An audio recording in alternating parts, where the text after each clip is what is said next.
तर आज आपण येशूने क्रूसावरती जसं की आणखी बोलल्या की खरंच ते शब्द नाही ते वाक्यच आहेत. तर आपण तिसरं वाक्य जे येशूने क्रूसावरती बोललं आहे ते आपण आज समजून घेऊयात. येशू काय म्हणतोय तिसऱ्या वाक्यामध्ये.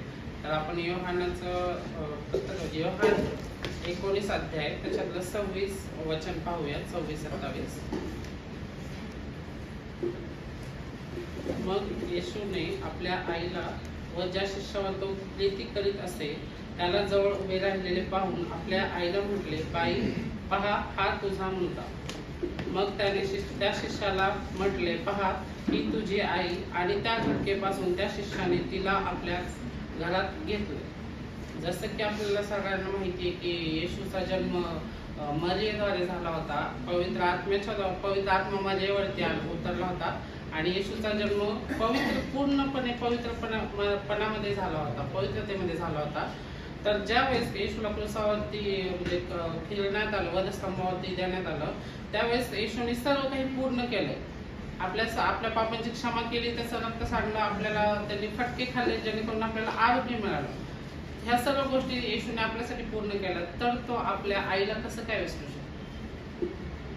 त्याच्यामुळे येशूचं तिसरं जे वाक्य आहे क्रूसावरचं, त्यात देव म्हणतो की मरियेकडे देव पाहतो, त्यावेळेस त्याला मरियेची दया येते आणि तो म्हणतो की आता मी तर जातोय, तर माझ्या नंतर माझ्या आईचं कसं होईल. त्याच्यामुळं जो योहान, जो आपण बायबलमध्ये असं त्याच्याबद्दल लिहिलंय की तो येशूच्या हृदयाच्या जवळ असणारा व्यक्ती आहे.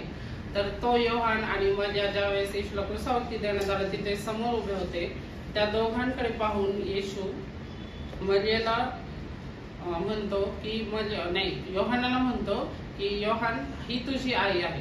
आणि मरियेला तो आई नाही म्हणतो, तो बाई म्हणतो. कारण येशूने पहिला ह्याच्या आधीच आपण एक बायबलमध्ये एक प्रसंग आहे, त्याच्यामध्ये असं दाखवलं की ज्यावेळेस येशू शिष्ट सभा घेत असतात एका ठिकाणी, त्यावेळेस मरिया आणि येशूचे भाऊ भेटायला येतात त्यांना.